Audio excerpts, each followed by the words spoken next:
Halo pemirsa, Anda menyaksikan berita nasional terkini bersama saya Restu Wulandari. Pemirsa, kali ini kami akan mengajak Anda untuk mengetahui informasi terkini dari berbagai isu yang terjadi di dalam maupun di luar wilayah Indonesia. Dan berikut informasinya untuk Anda. Kementerian Kelautan dan Perikanan saat ini tengah mendorong peningkatan produksi ikan budidaya guna mendukung kebutuhan protein nasional. Langkah tersebut sekaligus dalam mendukung program makan bergizi gratis Presiden Prabowo Subianto. Hal tersebut diutarakan oleh jajaran KKP dalam konferensi pers dihadiri oleh Kepala Badan Pengendalian dan Pengawasan Mutu Hasil Kelautan dan Perikanan Ishartini, Direktur Jenderal Pengawasan Sumber Daya Kelautan dan Perikanan Pung Nugroho Saksono, PLT Direktur Jenderal Penguatan Daya Saing Produk Kelautan dan Perikanan Mahmud di Jakarta Pusat. PLT Direktur Jenderal Penguatan Daya Saing Produk Kelautan dan Perikanan Mahmud mengungkapkan pemerintah tengah mengembangkan program strategis seperti budidaya nilai salin dan revitalisasi tambak di pantai utara Jawa. Langkah ini diharapkan menambah pasokan protein ikan untuk masyarakat. KKP menargetkan peningkatan produksi ini bisa memenuhi kebutuhan MBG bagi 82,9 juta penerima. Pemerintah optimistis pasokan protein dari dalam negeri akan cukup. Dengan penguatan budidaya nasional, KKP berharap ketahanan pangan lebih kuat sekaligus meningkatkan konsumsi ikan di masyarakat Indonesia. Lebih lanjut, dirinya menyebut dengan penguatan budidaya nasional, KKP berharap ketahanan pangan lebih kuat sekaligus meningkatkan konsumsi ikan di masyarakat Indonesia.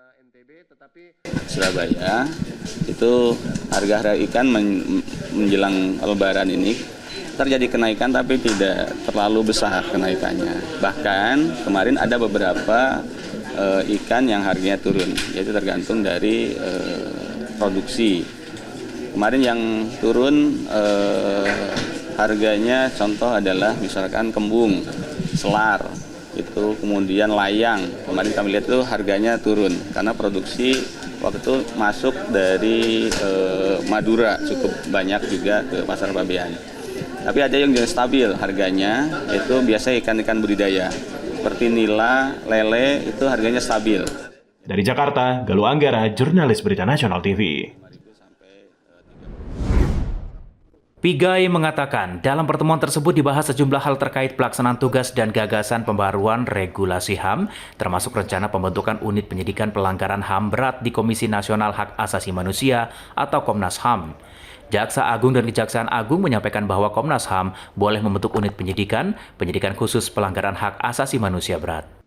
Ada beberapa hal yang memang kita bicarakan, khususnya tentang pelaksanaan pekerjaan dan ada rencana untuk pembuatan undang-undang baru tentang HAM. Menteri Hak Asasi Manusia Natalius Pigai menyatakan Indonesia jauh lebih maju dari negara lain karena tak lama lagi akan memiliki penyidik pelanggaran HAM berat di Komisi HAM. Begitu datang ke Kejaksaan Agung, mereka menyampaikan bahwa kementerian apa yang sedang digagas oleh kami yaitu revisi Undang-Undang Hak Asasi Manusia. Dan dari Bapak Jaksa Agung dan pihak Kejaksaan Agung menyampaikan bahwa Komnas HAM boleh membentuk unit penyidikan. Lydia Junita, Anggada Agung, Berita Nasional TV. Demikian berita nasional terkini, saya Restu Wulandari pamit dan sampai jumpa.